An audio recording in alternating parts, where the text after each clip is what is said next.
We ended up doing a long truck trip down to Hakaba, which is about halfway in between Mogadishu and Baidoa. And we're taking a whole heap of food down sorghum to distribute between 2 or 3 villages very close together. We had one of the ADF photographers along that day as well, and the OC made us very aware that this was a big deal, and the eyes were very much on us that day. There was a lot of dramas on the ground.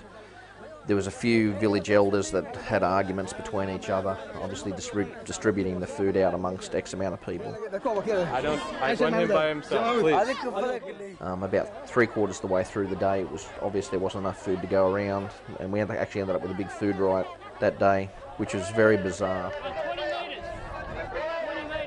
You're taught to hold your ground, stand your ground, and to organise and hold people back and make it as very civilised as possible. But there's a point where you have to just stand back and let things happen. You can't.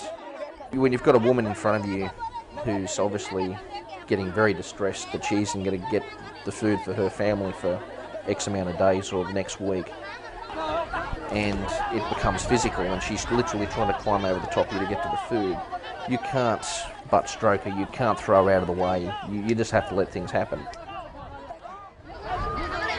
And the good thing is, I think, again, it was another learning experience for us.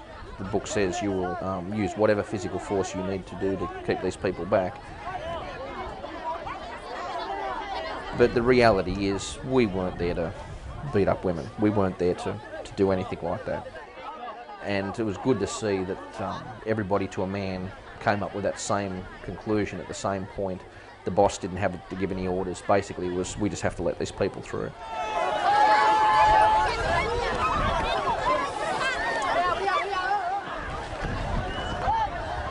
On a food drop involving that many people, we had a platoon. Maybe we should have had a company.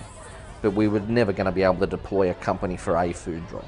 You know, having 100 guys there, one food drop on one particular day was not, logistically we just couldn't do it. We had too many tasks, too many jobs to do. In the end, I think everybody can hold their head high and say that on that particular day, the right decision was made. Hey, finish that! No locals were hurt, none of our guys were hurt. It was just a matter of, well, at that particular point, they want the food that badly, they can have the food.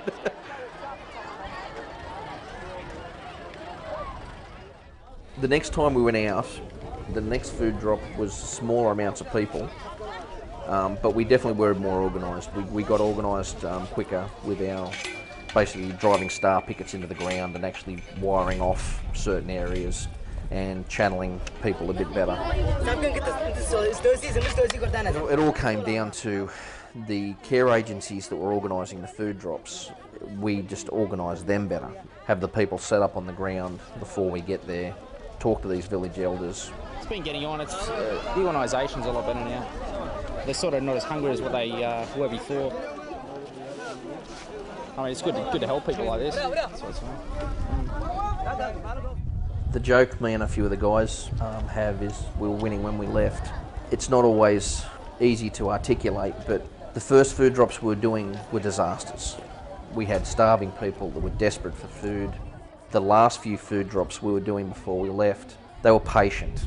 They would sit down, they would sing. It was almost a happy atmosphere.